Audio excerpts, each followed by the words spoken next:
Hey guys, it's your girl Lisa from The Movie Lovers here to discuss this week's topic, which is about a Netflix series that came out last year and just took a piece of my heart with it.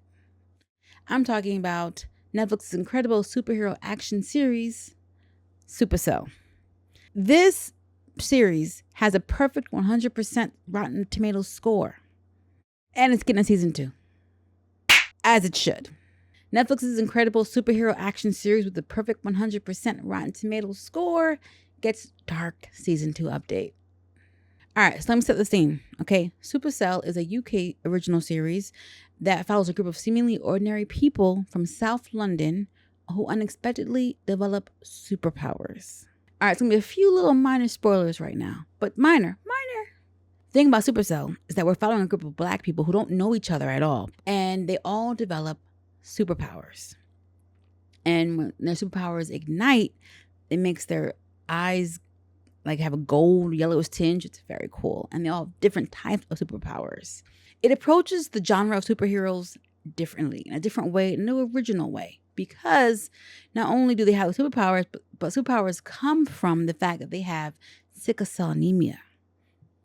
And sickle cell anemia is a disease that, for the majority, affects Black people.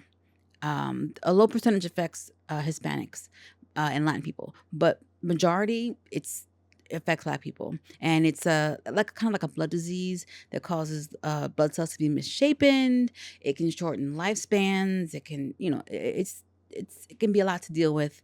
My cousin had it, and but what this show has done has turned that disease into an empowerment, because in these people, in this world, this generation, the sickle cell anemia has evolved.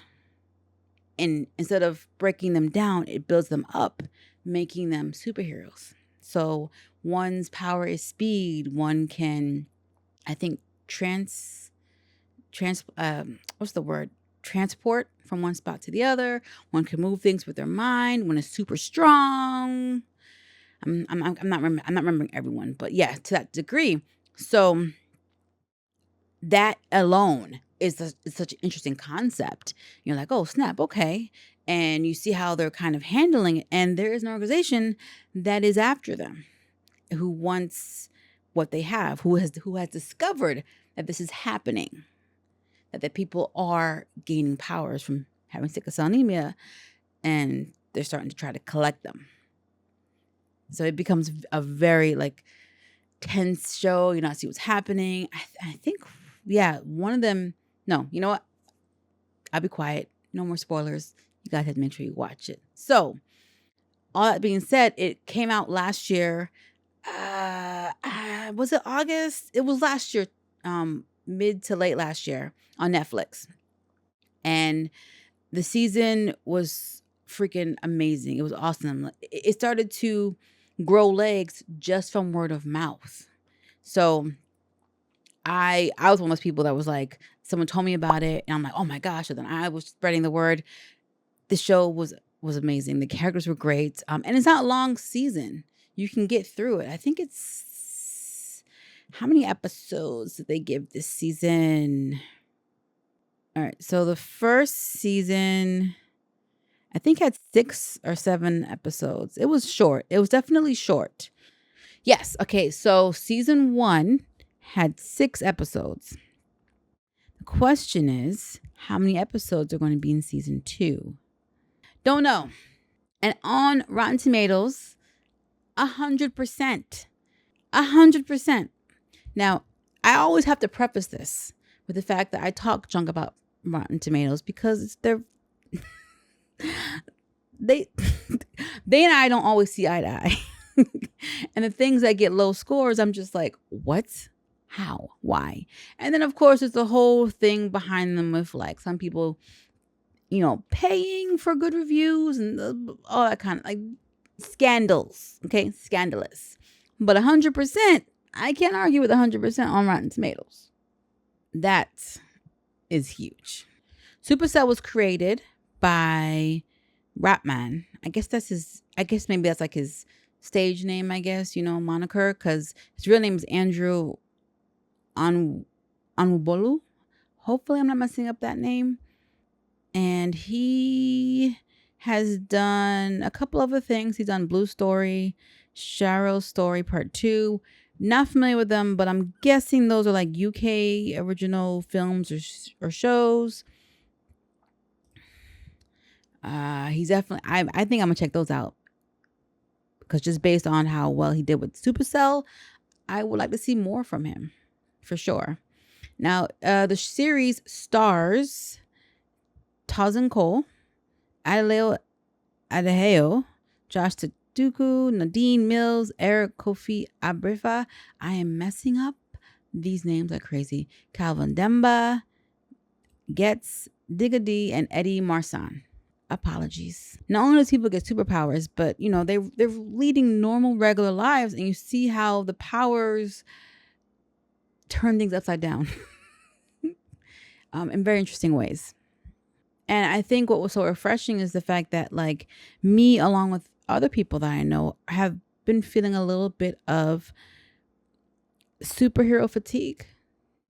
I still have to watch the Marvels. I haven't watched the Marvels.